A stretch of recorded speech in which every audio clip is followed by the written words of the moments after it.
સમગ્ર સૌરાષ્ટ્રમાં આજકાલ સંત જેવા વ્યક્તિત્વ રૂપે દેખાતા 9 વર્ષના બાળકની ચર્ચા છે. 9 વર્ષના આ સંત જેવા બાળક એ આર્યન ભગત છે. આર્યન ભગતની કથા સપ્તાહોમાં પધરામણી થાય છે. રાજકીય નેતાઓ પણ તેમના આશીર્વાદ માટે અચૂક પહોંચે છે. હમણાં તો ભાવનગર જિલ્લા ભાજપના અધ્યક્ષ દિગ્વિજયસિંહ ગોહિલ અને તેમની નવોદિત ટીમના આશીર્વાદ માટે પણ આર્યન ભગત પહોંચ્યા હતા. એટલે સમગ્ર સૌરાષ્ટ્રમાં આ 9 વર્ષના બાળકની સંતની ચર્ચા છે. તેઓ 2 વર્ષની ઉંમરના હતા ત્યારથી પેન્ટ શર્ટ પહેરતા નથી, પણ સંત જેવું વ્યક્તિત્વ ધરાવે છે. તેમનો પહેરવેશ પણ એ રીતનો છે. બૂટ ચપ્પલ પણ પહેરવાની બદલે તેઓ ચાખડી પહેરે છે અને સંત જેવું વ્યક્તિત્વ ધરાવે છે.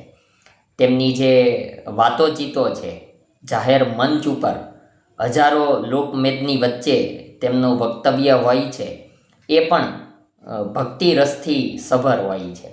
વ્યસન મુક્તિ માટે પણ તેઓ અભિયાન ચલાવી રહ્યા છે. આ આર્યન ભગત એ બોટાદના છે અને જ્યારે તેઓ માત્ર 2 વર્ષની ઉંમરે પોતાના જીવનકાળમાં પહોંચ્યા ત્યારે ગઢડામાં એક કથા સપ્તાહ દરમિયાન તેમને એવું કહેવાય છે કે હરિપ્રકાશ સ્વામીએ તેમને એક મંત્ર લખવા માટે જણાવ્યું અને તે કાગળમાં લખીને થોડા દિવસ પછી એ કડકડાટ બોલી ગયા.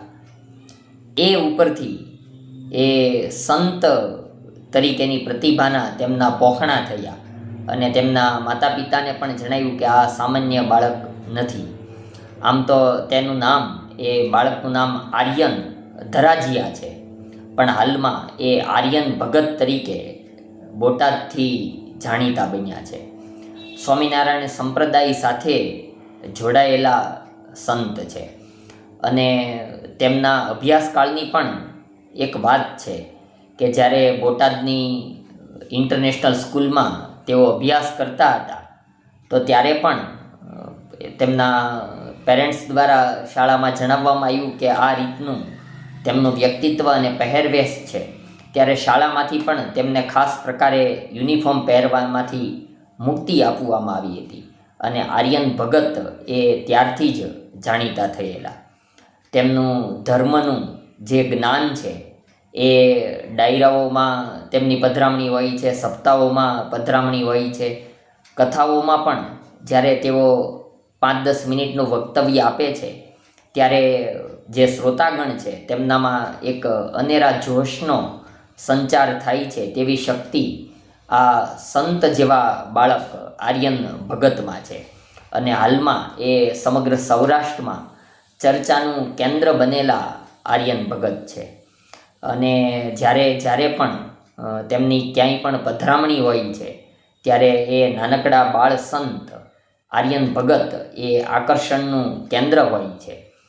રાજકીય નેતાઓ પણ તેમના આશીર્વાદ લેવાનું ચૂકતા નથી. ધાર્મિક સમુદાય માટે આર્યન ભગત એ સમગ્ર સૌરાષ્ટ્રનો હાલનો ચર્ચાનો ચહેરો છે.